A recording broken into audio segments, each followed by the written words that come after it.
what's going on, y'all? T-Bob here. And Jake as well. And you're about to watch a little OTB LSU. We're going to give you all the latest, greatest between LSU football, baseball, women's basketball, softball, and everything in between. Bottom line, if you want to talk Tigers, keep it locked, subscribe, like it, and we hope you enjoy it. Jake, when it comes to the game this weekend, look, we talked about it yesterday, the intangible issue for LSU, handling success. Yeah. Can they do it? As far as on the field goes, look, we also talk about this, the classic throughout the stats game. Taylon Green is a massive wild card here.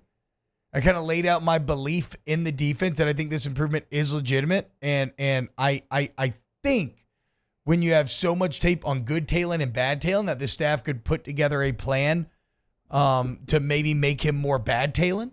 And it has to start, stopping Jaquinta Jackson and running the balls is key in doing that as well. But they did that so good against Ole Miss. I feel pretty good about that. But even if you were to lose that battle and Taylon and company pop off, the reason why I still like LSU to win a close one this weekend is because Arkansas's secondary is awful. Like Garrett Nussmeier, do you agree? Garrett Nussmeier and these LSU wide receivers and Mason Taylor should be able to dominate through the air. Yeah, and so a lot of people thought Tennessee would, but also remember, like, Nico right now is going through it. And Tennessee's receivers may be bad. And they confused him. Yeah. And they switched up what they did, and he wasn't ready for it.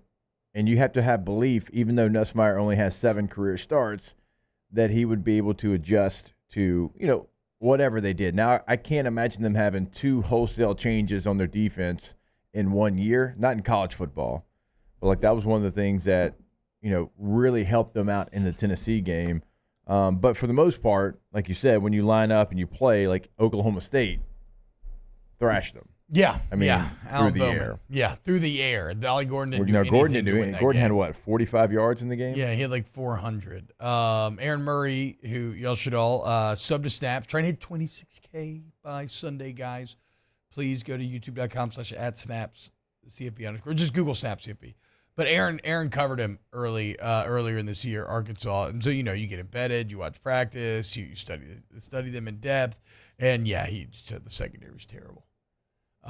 In terms of adjustments, yes, like maybe that, they've had a bye week, a lot of time to put together a game plan to try to stop Nuss. But what do you do, right?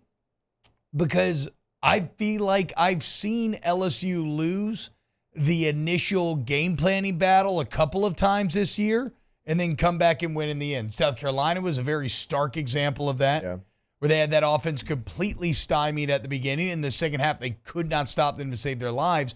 And even Ole Miss this last week, where they said, okay, look, we're going to play coverage.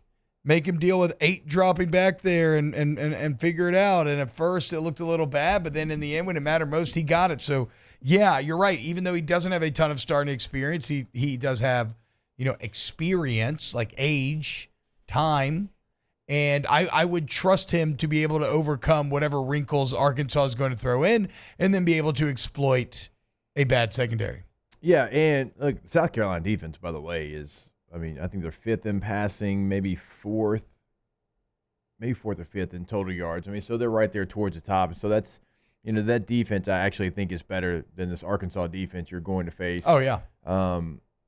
2 edge rushers for South Carolina, actually 3 edge rushers for South Carolina, only 1 for Arkansas. But honestly, it's wild that we're sitting here saying this. Edge rushers don't bother me at all, and it doesn't matter who it is. No. The stats back it up as well, Jake. LSU right now, first in the SEC by far, having only given up 2 sacks on the year.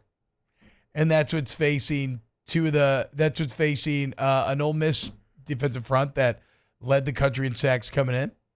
Just facing South Carolina, who, like Jake said, Kyle Kennard leads the SEC in sacks. So now he's half a sack ahead of Braden Swinson, the only player.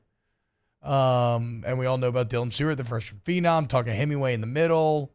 I know I'm missing a couple names. Yes, they faced an elite pass rush, and yet they have given up the least amount of sacks in the SEC. Something I was thinking about yesterday where it's like, losing these tackles is not going to be some sort of death knell or anything like that. But it is going to feel bad to remember what it feels like to have to worry about an edge rusher. Yeah. Because right now you can really just turn your brain off. I mean, in last week's analysis pregame, we said that all week. We're like, yeah, Jared Ivey and them are good, but I'm not, I'm not, whatever. I'm not sweat. We don't need to waste time talking about that. And sure enough, you didn't. How about this? Did you know this? If you filter out FCS games, so FBS only, like you should do all stats, in my opinion. You know who's number 1 in the SEC and number 2 in the nation in sacks? Who's that, T-Bob? LSU. 21. That's pretty well. So you have 21 sacks, you've given up 2. You want to talk about winning in the trenches, guys? That's winning in the trenches right there. That's how you build a football team and a program over time. If this was maybe another show, another place, they would have already mentioned it 17 times. But before the season, you, sir, were all over LSU's defensive line and their edge rushers and what they could do. I don't know if you remember that. Yeah, no, for sure. We said they had potential, but I thought it was going to be more like Savion Jones. I didn't see Braden Swinson exploding like this. Right, but you talked about those sack numbers. We were giving bold takes one day, like right before the season. I don't remember what exactly you gave out there, but I remember it being about sacks and the defensive line. There was I think it was either leading or top 3 in sacks or something, Yeah. but it was because it wasn't even like I was like, because I didn't see anything. I wasn't at practice. It's just that they had experience there, and Brian Kelly was telling us the edges are doing awesome. And Kevin Peoples is coaching them awesome. What's interesting to me, I was talking to somebody about this yesterday. It's like, can you imagine what it's like for these cats on game day? Because they're used to going against Will Campbell and Emory Jones. It's true, too. So all of a sudden, they get to Saturday, and they're like, wait, what? Wait, I can do this, dude. Like, I'm out here getting wins against first rounders. You think I can't handle your guy? Like, if you're Ole Miss, your backup left tackle, you think I can't handle that guy? Multiple times, LSU's defense either stopped them on 4th down, made them, forced a field goal attempt that they missed, or just gave up 3 points when 7 felt like it was likely. Yeah. No, I mean, they held the rope. Same thing in South Carolina. They kind of held the rope while the offense figured it out and then finished the fight. Wow, Jake, what incredible takes. I mean, those guys, they're just the best. I think so. And if you think so, again, hit the like button, subscribe, ring the bell so you get notifications when we post every single day here on OTB LSU.